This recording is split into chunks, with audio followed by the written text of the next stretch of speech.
नमस्कार दोस्तों, स्वागत है आपका एक्सप्लेंड इन्फो में। केवीएस की जो पेडागोजी सीरीज़ है बच्चों, उसमें जो हमारा आज का टॉपिक है वो है diversity and disability and inclusion. हम इन तीनों मुद्दों पे आज डिस्कस करने वाले हैं।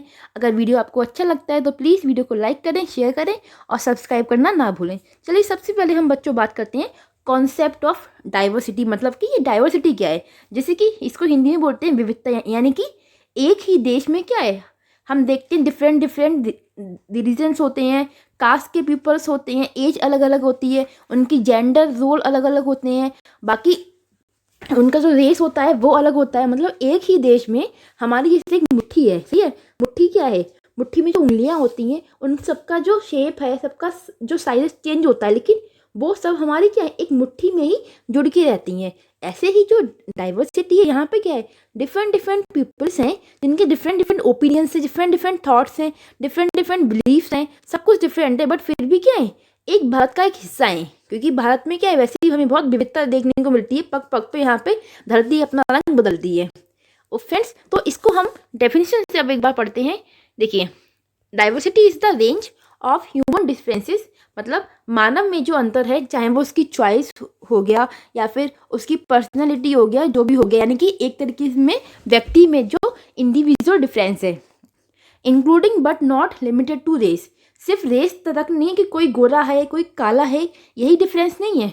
एथनिसिटी, मतलब कि उसका अभिविन्यास क्या है, उसकी जाति क्या है, उसका जेंडर क्या है, जेंडर आइडेंटिटी क्या है, मेल है फीमेल है, बच्चा है कौन है। सेक्सुअल ओरिएंटेशन, मतलब कि ये जो एडोलसेंस में हमें बहुत देखने को मिलता है, एज हो गई, सोशल क्लास हो गया कि उसका जो बैकग्राउंड है वो क्या है, फिजिकल एबिलिटी हुई या फिर एट्रीब्यूट्स हुए, रिलीजियस हुआ, एथिकल वैल्यू सिस्टम हो गया, नेशनल ओरियन की वो इंडिया का है कहाँ का है, पॉलिटिकल बिलीफ हो गए। हर कोई है जिसके अपने अपने क्या होते हैं, इंडिविजुअल थॉट्स होती हैं। तो कुल मिला के अगर मैं शॉर्ट फॉर्म में आपको समझाऊं तो डाइवर्सिटी क्या है, एक व्यक्ति के जो इंडिविजुअल डिफरेंसेस हैं उसको आप प्रिफर करते हो, उसको आप प्रायोरिटी देते हो। ऐसा नहीं है कि अगर एक दो लोग रहेंगे और इनमें से एक को पसंद है मैगी खाना, दूसरे को पसंद है दाल चावल खाना, तो अब जो मैगी खाना पसंद करता है उससे भी कहोगे नहीं दाल चावल खाओ, तो ऐसा नहीं है।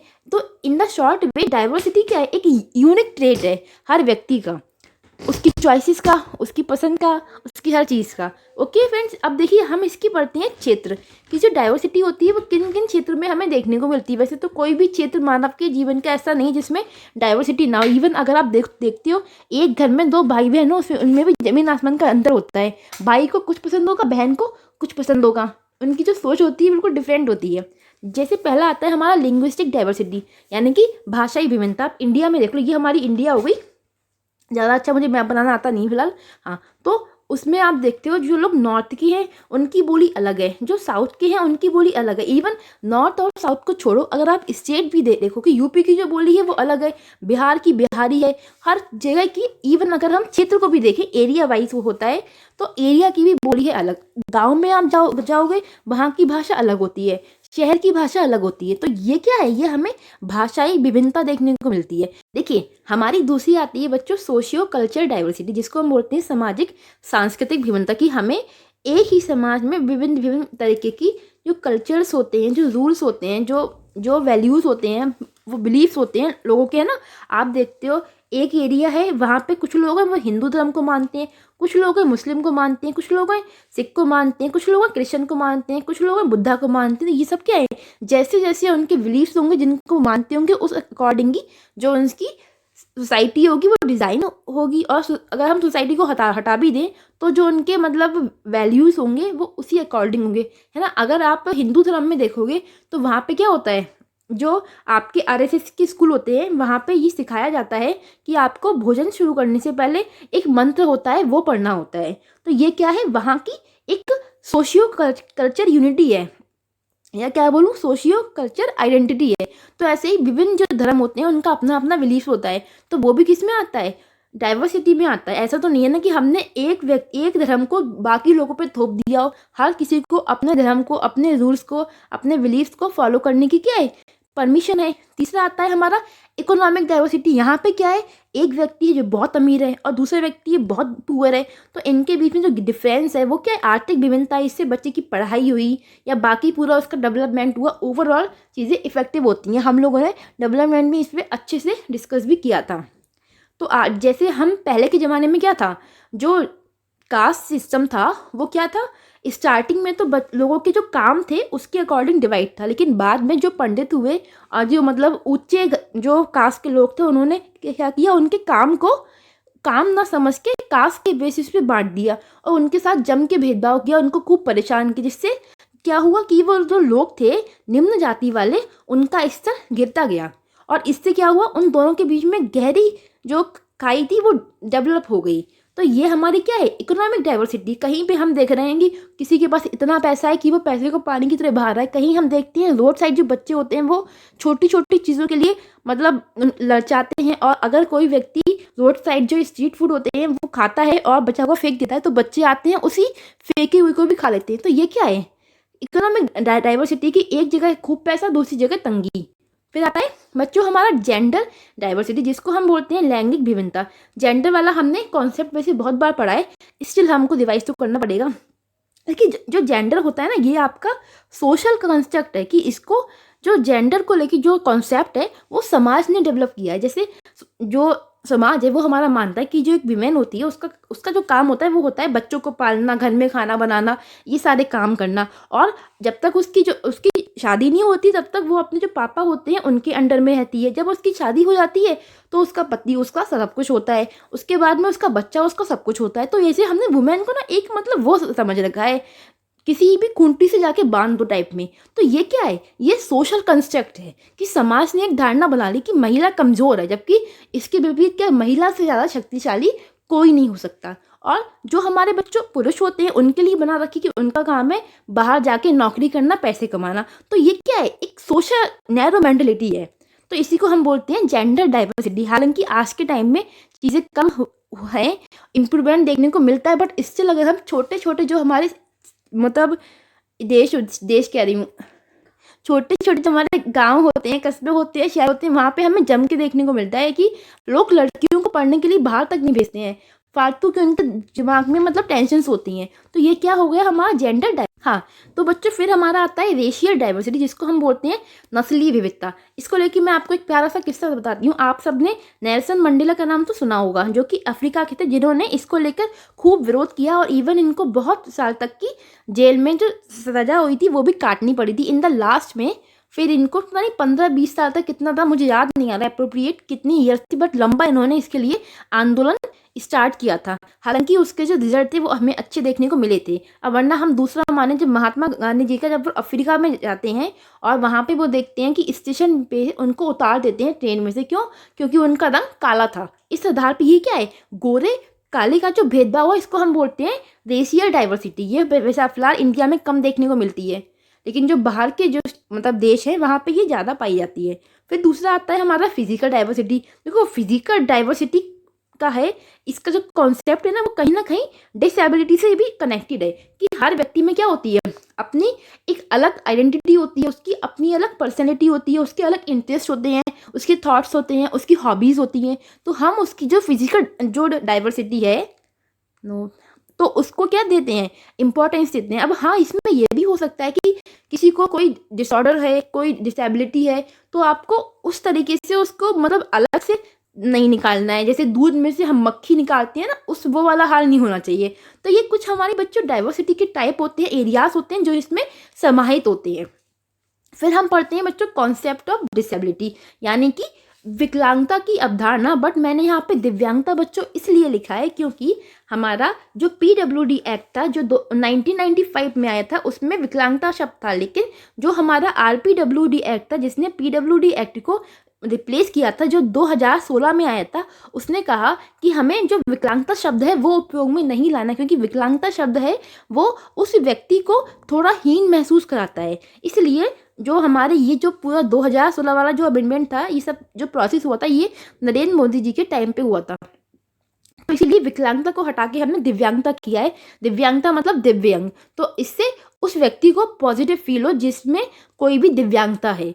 विकलांगता में क्या था ना, बच्चे को मतलब बच्चा हो गया, व्यक्ति हो गया, उसको बड़ा बड़ा नेगेटिव फील था कि मैं विकलांग हूँ। तो ये साइकोलॉजी के करीब ही उनके माइंड को ख़राब करता था, नेगेटिव इम्पैक्ट डालता था। तो इसलिए हमने दिव्यांगता शब्द लिखा है। दिव्यांगता का ये हम आज के टाइम में यूज़ करते हैं, ना कि विकलांगता का।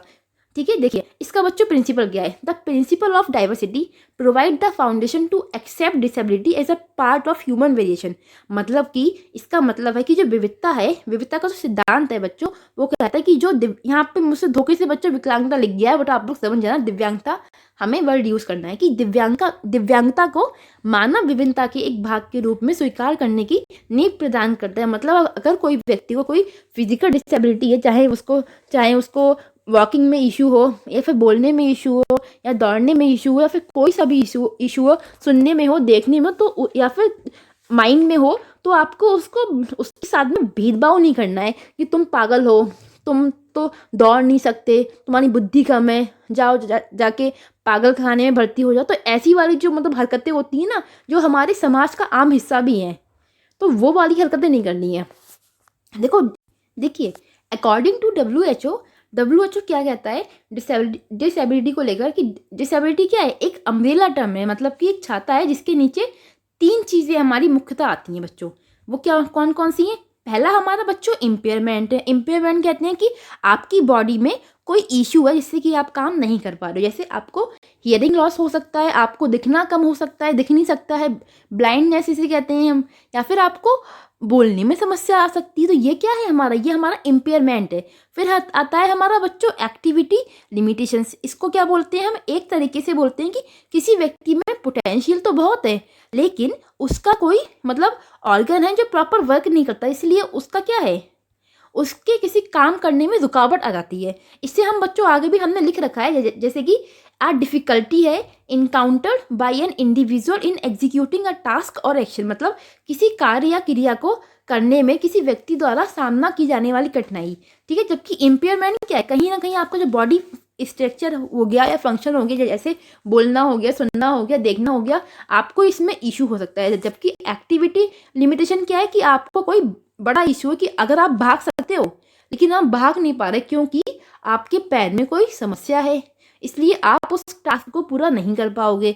इससे जो तीसरी बच्चों हमारा इशू आता है वो आता है पार्टिसिपेशन रिस्ट्रिक्शंस। आपने देखा होगा कहीं कहीं पे क्या होता है कि ऐसे बच्चे जिनको दौड़ने में, बोलने में, सुनने में समस्याएं होती हैं, तो उनको जो पब्लिक ग्रुप होते हैं वहाँ पे पार्टिसिपेट नहीं करने देते हैं। अगर वो पार्टिसिपेट भी करती हैं तो उनको लोग ऐसे देखते हैं कि वो बंदा अपने आप मतलब दोबारा पार्टिसिपेट करने नहीं आएगा।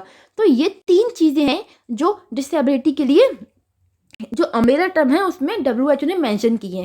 देखो मैं इन तीनों को मैंने आगे लिखा है, आप इसको एक बार पढ़ लेना कि जो बच्चों इम्पेयरमेंट है वो क्या है, a problem in body function और स्ट्रक्चर। मतलब बॉडी का कोई फंक्शन है उसको करने में आपको दिक्कत आती है, जैसे सुनना हो गया, बोलना हो गया, देखना हो गया। जबकि एक्टिविटी लिमिटेशन क्या है कि एक डिफिकल्टी है, आप कोई भी जो आपको टास्क दिया जाता है वो आप कर नहीं पा रहे हो। जैसे कि आपको दौड़ना तो आता है बट आप दौड़ नहीं पा रहे हो क्योंकि आपके पैर में क्या है, पोलियो है, जो भी है मतलब रीजन।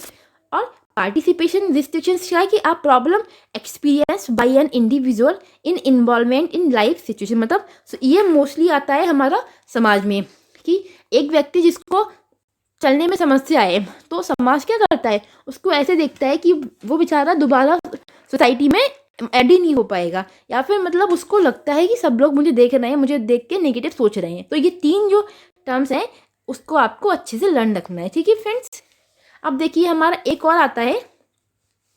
तो देखिए हमारा अगला जो टॉपिक आता है वो आता है बायो साइको सोशल मॉडल। बच्चों बायो का मतलब हो गया बायोलॉजी यानी कि जैविक, साइको का मतलब हो गया मन, और फिर सोशल का मतलब हो गया समाज। तो देखिए यहाँ पे जो बात हो रही है कि आपके जो फिजिकल फैक्टर्स होते हैं, इमोशनल फैक्टर्स होते हैं, और जो इन्वायरमेंटल फैक्टर्स होते हैं वो भी कहीं ना कभी डिसेबिलिटी को क्रिएट करते हैं। ऐसा नहीं है कि अगर किसी बच्चे को कोई समस्या है, कोई डिसेबिलिटी है तो वो जन्म से ही होगी। कभी कभी हमें देखने को मिलता है कि जो डिसेबिलिटीज़ होती हैं वो जन्म से भी होती हैं, कभी कभी जन्म के बाद भी परिलक्षित होती हैं। जैसे कि किसी को पोलियो हो गया, बच्चे को प्रॉपर न्यूट्रिशन नहीं मिला तो उसको क्या होंगी, उसका डेवलपमेंट नहीं होगा, हमें उसमें डिफरेंट टाइप की बीमारियां देखने को मिल सकती हैं, उसको पोलियो भी हो सकता है ना। बाकी अगर हमने देखा कोई व्यक्ति है अच्छा खासा है, उसका अचानक से एक्सीडेंट हो गया तो क्या हो गया, उसका पैर हमेशा के लिए लॉस हो सकता है, या फिर किसी का हियरिंग लॉस हो गया, कुछ भी हो गया,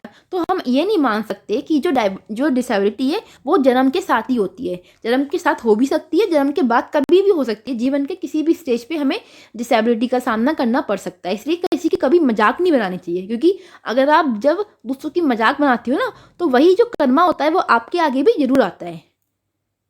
एक बात है, ये जो टॉपिक है ना बच्चों, बहुत हल्का सा है, इसमें ज़्यादा बातें हैं नहीं। अगर आप इसकी जो बेसिक कॉन्सेप्ट है वो समझ गए, आई एम डेफिनेटली श्योर कि आप इसका आंसर गलत करके नहीं आओगे। बाकी जो इसमें इंपॉर्टेंट आर्टिकल्स हैं मैंने मेंशन करे हैं, देखिए। अब बच्चों हमारा आता है कॉन्सेप्ट ऑफ इंक्लूजन। ये तो हमारा डिसेबिलिटी का पापा है, आप ऐसे समझो। समावेशन की अवधारणा। समावेशन मतलब क्या होता है कि हम जो बच्चे हैं, जो डिसेबल्ड बच्चे हैं सब हैं, उनको सब में इंक्लूड करें। उनके साथ में भेदभाव ना किया कि तुम तो बोल नहीं सकते, तुम चल नहीं सकते, तुम देख नहीं सकते, तुम्हारे लिए तो जो स्पेशल स्कूल्स होते हैं वहीं पे हम भेजेंगे। तो ऐसा नहीं होना चाहिए। अक्सर ऐसा हम देखते भी हैं बच्चों की, अगर कोई बच्चा जिसको कोई डिसेबिलिटी है, चाहे बोलने में हो, सुनने में हो, देखने में हो, दौड़ने में हो, किसी भी तरीके की हो, तो हमारा जो समाज है ना वही उसका जीना दुश्वार करता है। उसको इतने टॉन्ट देता है या फिर मतलब ऐसे बिहेव करता है कि जैसे पता नहीं कौन सी बड़ी चीज़ है। कमियां सब में होती हैं, तो हमें कुल मिला के जो बच्चों इंक्लूजन है वो कहता है कि हर किसी में कोई ना कोई कमी होती है, उस कमी को एक्सेप्ट करो। एक पॉजिटिव जो आपका वे है उसके साथ में देखो। जैसे total integration of a student with disability into the regular education program with special support. मतलब कि ये जो हमारा बच्चों इंक्लूजन का कॉन्सेप्ट है, ये कह रहा है जो विशेष बच्चे हैं उनको जो नॉर्मल आपकी एजुकेशन होती है, नॉर्मल जो आपके स्कूल होते हैं उनमें उन्हीं बच्चों के साथ में शिक्षा दी जाए। ऐसा नहीं है कि आपने उनके लिए अलग स्कूल में भेज दिया, तो इससे क्या होगा, वो बेचारा कभी सोसाइटी में घुल ही नहीं पाएगा। जैसे आपने देखा होगा आज के टाइम में जो स्कूल्स वगैरह होते हैं वहाँ पे रैंप होता है, जिससे कि अगर जिसको वॉकिंग में इशू है तो वो अपनी जो व्हील चेयर होती है उसे लेके भी स्कूल में जा सके। तो रैंप वगैरह होते हैं, तो हमें काफ़ी चीज़ें इवन नए नए इम्प्लीमेंट देखने को मिलते हैं। आप हॉस्पिटल जाओ, आप मॉल जाओ, तो वहाँ पे क्या होता है, एक तरफ बच्चों सीढ़ियाँ होती हैं, एक तरफ हमारी रैंप होती है, जिससे कि जो भी डिसेबल्ड लोग हैं वो आसानी से वहाँ पे जा सके, उनको समस्या ना हो। तो कुल मिला के जो इसकी बच्चों अवधारणा है वो इस पर बेस्ड है कि all children in the same classroom in the same school. मतलब एक ही स्कूल में एक ही क्लास में दोनों बच्चों को शिक्षा दी जाए, जो डिसेबल है उनको भी और जो नॉर्मल बच्चे हैं उनको भी। किसी भी तरीके से हमें भेदभाव नहीं करना है डिसेबल बच्चों के साथ में कि तुम्हारे लिए सुनने में समस्या है, तुम्हारे लिए हम स्पेशल स्कूल में भेजेंगे। और हमें उस बच्चे की नीड का भी ध्यान रखना है। उसके लिए हम क्या करते हैं, जो हमारे ऑडियो विजुअल TLM आते हैं उनका उपयोग करते हैं। देखिए, और जो बच्चों इसका प्रिंसिपल है ना वो बेस्ड है इक्विटी पे और इक्वलिटी पे। यानी कि इक्विटी हम मतलब होता है समता, और बच्चों इक्वालिटी मतलब होता है समानता। समता और समानता पे जो हमारा इंक्लूसिव एजुकेशन है उसका प्रिंसिपल बेस्ड है। अब आप लोग कहेंगे दोनों वर्ड तो सेम ही है। नो नो नो, डिफरेंस है। देखो बच्चों, जो इक्वलिटी होती है, हम पहले इक्वलिटी समझते हैं, उसका मतलब होता है समान अवसर देना बच्चों को, सभी बच्चों को समान अवसर देना सीखने के, कि सभी बच्चे सीख सकें। लेकिन जो बच्चों इक्विटी होती है वो कहती है कि हर बच्चे की इंडिविजुअल नीड के अकॉर्डिंग उनको समान अवसर देना सीखने की। अगर मैं आपको इसको वेन डायग्राम के फॉर्म में समझाऊं तो ये हमारी क्या है, इक्विटी है, और ये हमारी क्या इक्वलिटी है। यानी कि इक्विटी ये एक ब्रॉड टर्म है, इक्वलिटी एक छोटी टर्म है। कि आपको क्या करना है, बच्चे की जो इंडिविजुअल नीड्स हैं उसको जहाँ जहाँ पे इसके फोल्डिंग देनी है, या फिर आपको ZPD का उपयोग करना है, उस तरीके से आप क्या करना, उसकी इंडिविजुअल नीड को ध्यान रखें और उसको समान अवसर दें सीखने के। जबकि इक्वलिटी बोलती है कि सभी बच्चों को समान अवसर दें। तो यहाँ पे सभी बच्चे आए हैं, यहाँ पे क्या आए हैं, इंडिविजुअल बच्चे आए हैं, कि इंडिविजुअल जो नीड है उसके अकॉर्डिंग उसको समान अवसर दिए जाए सीखने के। अब देखो, ये जो कॉन्सेप्ट था बच्चों हमारा इंक्लूजन का कहाँ से उपजा है, ये बच्चों जो उपज है ना, ये है the principle of inclusive education was adopted at the world conference on special needs education. एक कॉन्फ्रेंस थी जो 1994 में स्पेन में चल रही थी। ठीक है, क्यों हो रही थी, जो उसका बच्चों मुद्दा था वो था स्पेशल नीड की एजुकेशन को लेकर, और जो उसका टॉपिक था वो था एक्सेस एंड क्वालिटी, कि हम जो स्पेशल नीड वाले बच्चे हैं उन तक कैसे पहुंच सकते हैं और कैसे उनको क्वालिटी एजुकेशन प्रोवाइड कर सकते हैं। फिर बाद में दोबारा से इसी चीज़ को बताया गया जब हमारा वर्ल्ड एजुकेशन फोरम हुआ था डकार में 2000 में, उसमें इस चीज़ को दोबारा से बताया गया। तो अगर आपसे पूछा जाए कि जो हमारी इंक्लूसिव एजुकेशन है ये कब, मतलब इसका जो मतलब कॉन्सेप्ट है वो कब बताया गया, तो आपका जो मेन जो ऑप्शन होगा ना वो डकार सम्मेलन होना चाहिए बच्चों, कि डकार सम्मेलन में इसको दोबारा से रीस्टेट किया गया था। ओके, अब देखो हमारे 2 टर्म्स आते हैं जो हमारे लिए इम्पोर्टेंट बनते हैं। पहला आता है हमारा आईईडीसी मतलब integrated education for disabled children. बच्चों हमारी इंडिया में 1974 में आती है आईईडीसी। यहाँ पे जो बात की गई थी कि जो डिसेबल्ड बच्चे हैं उनको इंटीग्रेट किया जाए, मतलब कि ये हमारा एक क्लास हो गया। इस क्लास में हमारे दोनों बच्चे हैं, नॉर्मल बच्चे भी हैं और डिसेबल्ड बच्चे भी हैं। बट डिफरेंस क्या था कि हमने एक रो बना दी है और इस रो में जितने भी डिसेबल्ड बच्चे हैं उनको हमें इस रो में बिठाना है, बाकी जो हमारे नॉर्मल बच्चे हैं हम उनको यहाँ बिठाएंगे। इससे क्या था ना, इनके बीच में गैप था। तो इसीलिए ये जो हमारी इंटीग्रेटेड एजुकेशन है इसको चेंज करके बच्चों हमारी आई इंक्लूसिव एजुकेशन, जो कि हमारी आरटीई एक्ट 2009 के तहत में अप्लाई की गई। और जो हमारा बच्चों आरटीई था वो हमारा अप्लाई हुआ था 1 अप्रैल 2010 से, तो तभी से ये भी हमारी इंडिया में लागू हो गई। इसी को हम कहते हैं IEDSS यानी कि inclusive education for disabled at secondary stage. तो अगर मैं आपसे बोलूँ कि जो इंक्लूसिव एजुकेशन है उसका जो दादा था वो कौन था, तो वो था इंटीग्रेटेड एजुकेशन। और जो मतलब जो आज के टाइम में है वो क्या है, हमारी इंक्लूसिव एजुकेशन। ये क्या है, इंटीग्रेटेड जो एजुकेशन है उसका अपडेट रूप ही हमारा इंक्लूसिव एजुकेशन कहलाता है। अब देखिए बच्चों एक और हमारी मेन पॉइंट आता है कि जो हमारा 86वां अमेंडमेंट एक्ट हुआ था 2002 में, ये वाला आपने काफ़ी बार पढ़ा होगा जब भी आपने बीएड भी किया होगा या फिर डीएलएड किया होगा, कि 6 से 14 वर्ष तक के बच्चों के लिए निःशुल्क शिक्षा का अधिकार है।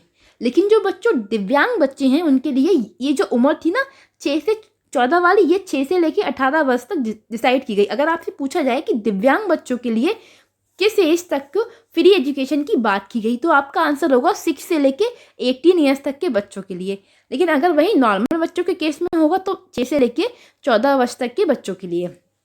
अब देखिए हमारी कुछ आती हैं लर्निंग डिसेबिलिटीज़ की, हमने ये वाली भी आपने सीटेट में वैसे पढ़ी होंगी। देखो इसको मैं ज़्यादा डीप नहीं करने वाली, इसलिए एक होती है हमारी डिसलेक्सिया जिसको हम कहते हैं जो रीडिंग डिसेबिलिटी होती है, जहाँ पे बच्चे को पढ़ने में समस्या होती है। मतलब अगर आपने लिखा है 100 तो वो जो 100 है 100 का उसको दिखता है वॉज, तो ये क्या है बच्चों, रीडिंग डिसेबिलिटी है, यानी कि बच्चे को पढ़ने में समस्या है। ठीक है, फिर आती है हमारी डिस्ग्राफिया। देखो डिस्ग्राफिया, इसमें जो वर्ड आया बच्चों वो है ग्राफ। ग्राफ क्या करती है, हम बनाते हैं ना, तो यानी कि ये आपकी आती है राइटिंग डिसेबिलिटी। यहाँ पे बच्चे को लेखन संबंधी समस्या होती है, वो माँ को ना बनाता है, चा को जा बनाता है।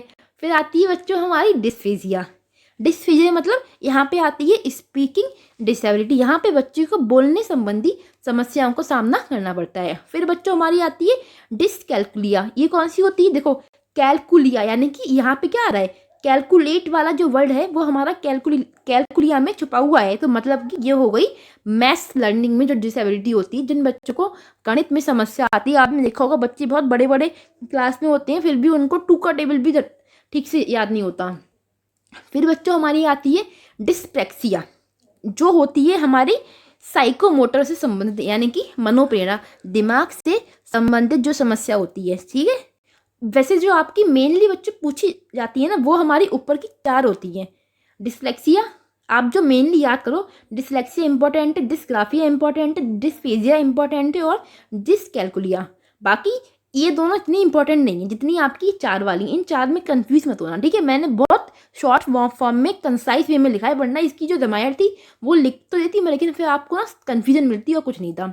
फिर आती है हमारी बच्चों अफेजिया, जो लैंग्वेज डिसेबिलिटी होती है। ये एक बड़े मतलब जो लेवल होता है उस पर होती है, जिसको बोलते हैं भाषा संबंधी समस्या। यहाँ पे बच्चे को लैंग्वेज को आइडेंटिफाई करने में समस्या आती है, जबकि जो डिस्फेजिया है यहाँ पे बच्चे को बोलने में समस्या आती है। अब देखिए जो मैंने स्टार्टिंग किया था तो मैंने आपको कुछ एक्ट बताए थे। एक हमारा था PWD एक्ट, जिसको हम बोलते हैं फिजिकल विद डिसेबिलिटी, जो कब आया था 1995 में आया था, जिसमें 7 तरीके की बच्चों डिसेबिलिटीज बताई गई थी। लेकिन इसी को रिप्लेस किया था RPWD एक्ट ने, जिसको हम बोलते हैं right to person with disability act, जो कब आया था 2016 में आया था। और इसमें जो हमारी डिसेबिलिटीज थी 21 तरीके की जो डिसेबिलिटीज थी वो बताई गई थी कि अगर 40% से ज़्यादा मतलब अगर पाई जाती हैं तो उस व्यक्ति को जो भी उसका एजुकेशन होगा, जो भी उसका प्रोफेशन होगा, उसमें 2-3% का रिजर्वेशन प्रोवाइड किया जाएगा। और ये अप्लाई हुआ था 15 जून 2017 को। ये जो था ना, ये भी नरेंद्र मोदी जी के टाइम पे हुआ है, ठीक है। तो जो 21 टाइप की बच्चों डिसेबिलिटी है ना, वो आप पढ़ लेना, मैंने 21 टाइप की मेंशन तो की है नीचे। जो बच्चों PWD एक्ट था, उसका जो मोटो था वो था कि equal opportunity, protection of right and full participation पर जोर दिया। मतलब कि समान अवसर दिए जाए, बच्चों के जो अधिकार हैं, जो डिसेबल बच्चे हैं, अधिकार तो उनके पास भी हैं, चाहे वो राइट टू फ्रीडम हो, राइट टू इक्वलिटी हो। ऐसा थोड़ी है कि अगर उनमें कोई डिसेबिलिटी है तो उनके पास अधिकार नहीं है। और उनको समाज में भागीदार बनाया जाए, समाज से अलग ना किया जाए, समाज के साथ में समाज की जो मुख्य धारा है उससे जोड़ा जाए। फिर हमारी जो बच्चों देखिए, जो PWD एक्ट है उसमें 7 तरीके की जो डिसेबिलिटीज बताई गई थी वो ये हैं। पहली आती है हमारी लो विजन, फिर लेप्रोसी, ब्लाइंडनेस, मेंटल रिटार्डेशन हो गया, लोकोमोटर डिसेबिलिटी हो गया, और फिर आता है बच्चों मेंटल इलनेस। ये पूरा काट देना, यहाँ पे इलनेस लिखो, ठीक है, इलनेस। तो ये 7 हैं। आप एक काम करो, ये जो 7 है ना इसको याद कर लो। ये 21 वाली सिर्फ 1-2 बार पढ़ लेना, क्योंकि वो हो सकता है ऐसा क्वेश्चन पूछे कि ये जो इसमें से कौन सी जो डिसेबिलिटी है जो PWD एक्ट में मेंशन थी या फिर नहीं थी। तो आप जो 7 वाली हैं बस वो याद कर लो, 21 वाली मत करो, ठीक है। 21 वाली बस आप पढ़ लो। ये हमारी आती हैं जो RPWD एक्ट 2016 में मेंशन की गई थी, 21 तरीके की दिव्यांगताएं। पहली क्या थी?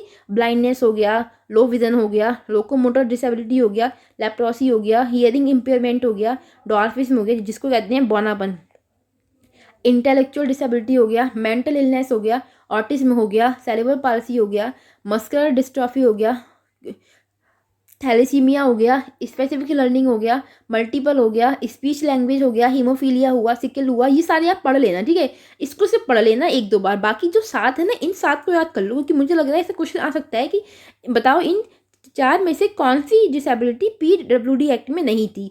तो आपको उसके लिए 7 तो एटलीस्ट याद होना चाहिए। यहाँ पे मेंटल इलनेस है, इसको करेक्ट कर लेना, ओके।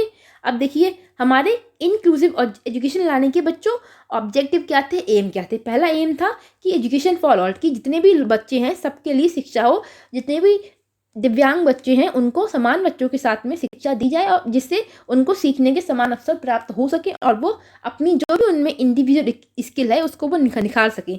फिर दूसरा आता है प्रोटेक्शन ऑफ राइट। इससे क्या होगा, अगर आप बच्चे को समान अवसर देते हो सीखने के, तो जो उसका राइट टू एजुकेशन है और राइट टू फ्रीडम है वो क्या होगा, बना रहेगा। अदरवाइज अगर आपने जो डिसेबल्ड बच्चे हैं उनको निकाल के एक दूसरे स्कूल में डाल दिए तो क्या होगा, उनके अंदर कभी भी सोसाइटी में एडजस्ट होने वाली फीलिंग नहीं आ पाएगी ना, क्योंकि उनने कभी जाना ही नहीं कि जो अदर लोग होते हैं, जो कॉमन पीपल होते हैं, नॉर्मल पीपल होते हैं, उनमें किस तरीके से हम एडजस्ट होते हैं। फिर बच्चों तीसरा आता है आइडेंटिफिकेशन ऑफ स्किल्स। हर बच्चे में अपनी एक यूनिक मतलब आइडेंटिटी होती है। ऐसा नहीं है कि अगर ये जो स्पेशल बच्चे होते हैं ये बेवकूफ़ होते हैं, बेकार होते हैं, ऐसा नहीं है। इन सब में क्या एक यूनिक बच्चों लक्षण होता है, उनकी जो एक स्किल है उसको आपको ढूंढना है, उस स्किल पे वर्क कराना है, उसमें उन बच्चों को कॉम्पिटेंसी हासिल करानी, जिससे कि बच्चे कल को अपने जीवन यापन में कामयाब हो सकें। फिर बच्चों हमारा आता है डेवलपमेंट ऑफ सोशल कॉन्शियसनेस, की जो समाज है ना, समाज में भी चेतना होनी चाहिए इस दृष्टिकोण के प्रति। अब वो ऐसा ना सोचें कि ये तो पागल है। अगर किसी के दिमाग में कोई मेंटल इलनेस है तो वो ये ना सोचें कि ये तो पागल है, बेवकूफ़ है, इसको दिखता नहीं है, अंधा है, बहरा है, गूंगा है। तो ऐसे जो बुरे शब्द हैं ये उपयोग में नहीं लाने चाहिए, और समाज को भी इनको सपोर्ट करना चाहिए। फिर आता है to prepare for new challenges, मतलब जीवन में आने वाली जो भी कठिनाइयाँ होती हैं उनको सामना करने के लिए इनको तैयार बनाना है, क्योंकि हम सब जानते हैं कि लाइफ में कभी भी कुछ भी हम जैसे प्लान करते हैं वैसा नहीं होता। Life is completely unpredictable. तो बच्चा क्या रहे, एक उसके दिमाग में एक रूपरेखा ना बन जाए कि ऐसे ही लाइफ चलती है। तो लाइफ में जब भी अप डाउन आए तो बच्चा उसको फेस करने के एबल हो। भाई फिर हमें क्या करना है, ब्रदरहुड का डेवलपमेंट करना है, मतलब कि आपस में जो भाईचारा हो वो बढ़े, नॉर्मल बच्चों में भी और जो स्पेशल बच्चे हैं उनमें भी। ऐसा उनके साथ भेदभाव तो बिल्कुल भी नहीं करना है, क्योंकि उनको अजीब महसूस नहीं होना चाहिए। फिर आता है to improve quality of education, शिक्षा की जो गुणवत्ता है उसमें हमें सुधार लेके आना है। मतलब पढ़ाई को, जो बुक्स हैं, जो आपका किताबें होती हैं, टेक्स्ट बुक होती हैं, वो इस तरीके से डिज़ाइन की जाए कि जो डिसेबल वाले बच्चे हैं उनको भी पढ़ने में समस्या ना आए। जैसे हमारा जो एक होता है ना, ब्रेल लिपि होती है, और भी बहुत सारे डिफरेंट डिफरेंट तरीके के पैंतरे होते हैं जो हम अपनाते हैं। Barrier free school environment, school की जो बच्चों माहौल हो ना, वो बैरियर फ्री होना चाहिए। बच्चों को कभी भी स्कूल में आने से पहले टेंशन ना हो कि अरे मैं स्कूल जाऊंगा, कल तो मेरी रोहन ने मजाक बनाई थी, आज फिर वो मेरी मजाक बनाएगा। तो ये वाली जो हालत होते हैं ये नहीं होती। स्कूल का माहौल बच्चों ऐसा होना चाहिए कि वो जो डिसेबल वाले बच्चे हैं उनको बिल्कुल भी अजीब अनोखा महसूस ना हो कि उनके साथ में उनकी कोई डिसेबिलिटी की वजह से भेदभाव हो रहा है। क्योंकि हम सभी जानते हैं कि हर किसी में कोई ना कोई कमी होती है। किसी की जो कमी होती है बच्चों वो सामने दिख जाती है और किसी की कमी छुप जाती है। तो ये बातें थी, इसकी जो मुख्य उद्देश्य था कि कुल मिला के जो इंक्लूसिव एजुकेशन आई बच्चों, उसका मुख्य उद्देश्य था जो समाज की जो धारा है उससे बच्चे पिछड़ते जा रहे हैं, उनको समाज की मुख्य धारा के साथ में जोड़ना, जिससे कि वो समान बच्चों के साथ में समान अवसर पा सकें शिक्षा के और खेलकूद के एवं बाकी अन्य सभी विषयों के। अब देखिए हमारे 2-3 कुछ और चीज़ें आती हैं कि अर्ली आइडेंटिफिकेशन एंड इंटरवेंशन। अगर हमें कोई भी बच्चों डिसेबिलिटी है, अगर हमें स्टार्टिंग में, जब ऐसा तो होता नहीं है एकदम से किसी का पूरा 80% का हियरिंग लॉस हो गया। धीरे धीरे क्या होता है, हियरिंग लॉस की जो क्वांटिटी होती है बढ़ती है ना। तो अगर स्टार्टिंग में आपको जो भी आपकी समस्या है उसको आप पहचान गए, उसको समाधान कर लिए, तो हो सकता है ना कि जो आपकी डिसेबिलिटी है वो इतना इंक्रीज ना हो पाए। तो उसी को लेके कहा गया कि जो अर्ली डिटेंशन और early intervention will minimise and prevent the consequences of an impairment, ultimately preventing the impairment from becoming a disability। मतलब कि अगर शुरुआत में ही आपको जो भी आप में विकार है उसके जो लक्षण हैं उसको पहचान जाओ, तो क्या होगा, जो उसके बहुत घातक परिणाम हो सकते हैं आप उसको कम कर सकते हो कुछ हद तक। जैसे आपका कोविड-19 के समय था, हम सबको सुझाव दिया गया कि हम हमारी इम्यूनिटी को स्ट्रांग रखें, अदरवाइज क्या होगा, हमें कोविड-19 हो सकता है। उसके बच्चों जो लक्षण थे वो क्या थे, पूरी जो हमारी गवर्नमेंट थी, दुनिया भर की जो जगह थी वहाँ पे एडवाइजरी निकाली गई थी कि अगर आपको खांसी जुकाम दिखता है या फिर मुंह का जो टेस्ट है वो चेंज दिखता है तो आपको कोरोना हो सकता है। वो अलग बात थी कि किसी को नॉर्मल खांसी जुकाम भी है फिर वो भी उसको कोरोना की तरह ही देखता था। तो ये वाली बात है कि अगर आप स्टार्टिंग में ही उस चीज़ को आइडेंटिफाई कर लोगे तो वो समस्या अभिशाप नहीं बनेगी आपके लिए, है ना। तो इसी में हमने कहा कि हमारे 3 टाइप के बच्चों क्या होते हैं, अर्ली इंटरवेंशन होते हैं। एक होता है हमारा स्पीच थेरेपी, कि अगर किसी को बोलने में समस्या है तो आप क्या करो, उसके लिए स्पीच थेरेपिस्ट होते हैं उनके पास लेके जाओ, थेरेपी कराओ। लेकिन हमारे यहाँ क्या होता है, इन मुद्दों पे कभी बात ही नहीं होती है। दूसरा होता है फिजिकल थेरेपी, मतलब अगर किसी को शारीरिक रूप से कोई समस्या है, कोई हैंडीकैप है, कुछ भी है, तो क्या करना है आपको, उस प्रॉब्लम को सही करने के लिए कोशिश करनी जितना सही हो सके।